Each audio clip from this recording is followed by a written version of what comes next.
Hey everyone, welcome to Cooking with Coach Giegucz. Today we were supposed to be making buffalo chicken dip with cauliflower in it. Had some technical difficulties with the camera. I got through all recording of everything and it kind of just went away. Um, there was an issue with my QuickTime player, which I've been using to record everything. Um, but I wanted to send this out to you because I was really excited about making this dish, and It's right now it's cooking in the slow cooker. So I'm just gonna talk you guys through it instead of you guys seeing me do all the culinary stuff. We're just gonna talk through it. All right. First of all, I want to give a shout out to Justin and Sam Purse.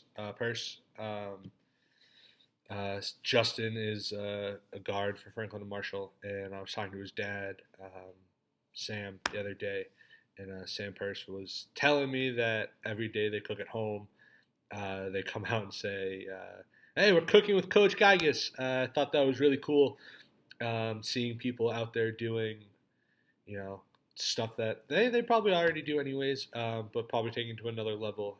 They showed me the recipe they made for Easter, which was a seafood lasagna that looked really good. I don't know if I'm going to try to make it, but it sounded awesome and looked awesome from the picture Sam showed me. But I just wanted to wear the Franklin Marshall shirt because of them. Now onto the cooking aspect of it. So what I did was I started with a piece of chicken, um, and I took cayenne pepper and put it on the top, put it onto the skillet, cooked cooked it, seasoned the other side, flipped it. While I was doing that, I took a block of cheese. I used extra sharp cheddar and Colby Jack cheese, and I cubed it. Once I cubed it, I threw it into the food processor.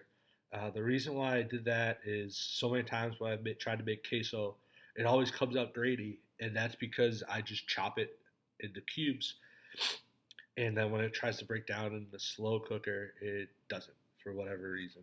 Um, if you were to put it on the stove, that would work fine. For whatever reason, when you put it in the slow cooker, it doesn't break down completely. So I put it in the food processor and I blended it together. These these left for a lot smaller pieces, and this is something that I actually do at home with my parents. Every Friday night has always been pizza night at the Geiges household, and a lot of times, us being a cooking house, we have pizza dough and we just use pizza dough. My dad's a big fan of tortilla shells, so sometimes they do tortilla pizza. Not a big fan of that. I like the when they do the dough. My mom even sometimes makes her own dough, which is pretty cool.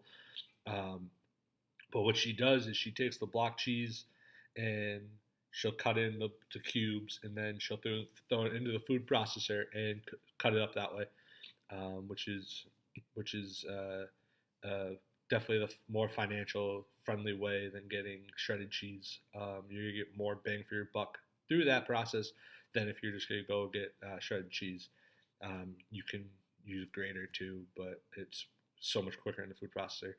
Um, so that's a little quick tip for you there. Um, so put that cheese in the food processor, dumped it in the crock pot. Um, Next step, I took frozen cauliflower.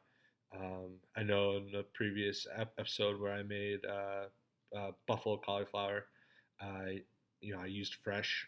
Obviously, you prefer to use fresh when you can. Today we used frozen because I had it, and I was breaking it down anyways, so I didn't need it to be completely fresh.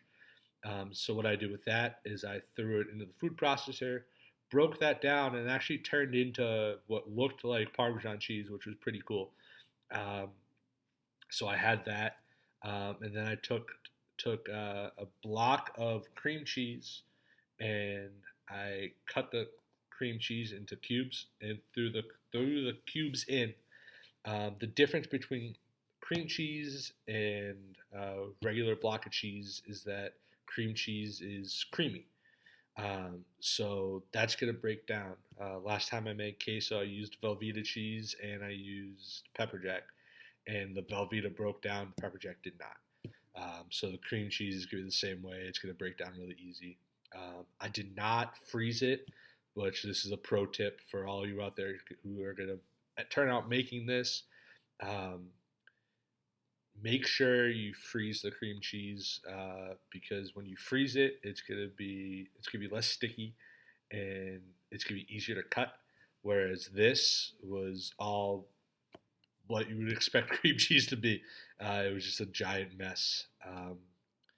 So I threw that into the crock pot as well. I took the chicken out. Not it wasn't fully cooked. You don't want it to be fully cooked because it's going to do more cooking in the crock pot. Um, but you want to sear it enough that you keep the seasonings in, that you keep the juices in. So I took that off. I put it on the cutting board and I chopped into cubes. One of the reasons why I saved that for last, outside of the fact that I could do everything while it was cooking, was for sanitary reasons. When you're cooking with chicken or any meat, um, it's very important to wash down everything you used to make the chicken, the pork, the beef, whatever you're making, lamb. Um, you want to make sure you wash the area down so you're not cross contaminating and that you're not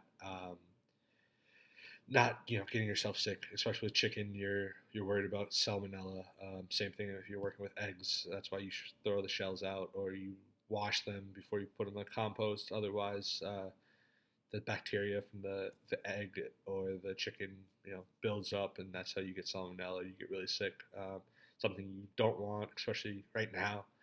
Um, as we're on that topic, I want to thank everyone out there who is on the front lines in all this corona stuff. You know, all the nurses, doctors, uh, pharmacists, janitors, grocery store clerks, whoever it may be, who are still out there working, grinding away, so we can be safe. Thank you for that.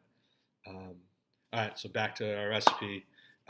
We threw everything into the crock pot, and then I took Frank's Red Hot, a whole bottle of their buffalo wing sauce, and I dumped it in on top, and I mixed it all together. Um, when you pour things out, you're gonna find that there's a buildup on the outer wall of the hot sauce, or if it's ketchup or whatever it may be. A pro tip for you guys at home: pour a little bit of water, pour a little bit of milk, shake it up, and then you can get everything there. A lot of companies, they're making money off that last 10% because they assume you're going to throw it out and go buy new ones. So, little pro tip there. Um, I'll check back in with you once this is done. It's going to be about 4 to 5 hours on the low. Um, you can hike it up to high if you wanted to, but you just want to make sure everything is blended together and ready to go. All right, so see you guys in a little bit. Hey everyone, welcome back. It's been a couple hours since we put everything in the slow cooker, but the Buffalo Chicken Cauliflower Dip is now ready to go. I'm going to give you guys a quick look at it before I dive in. There you go. Came out really well. I look forward to eating it. Thank you for tuning in on this episode of Cooking with Coach Giegucz. Apologize again for not having it be the actual cooking process as the camera malfunctioned. But look forward to seeing you guys soon. Peace.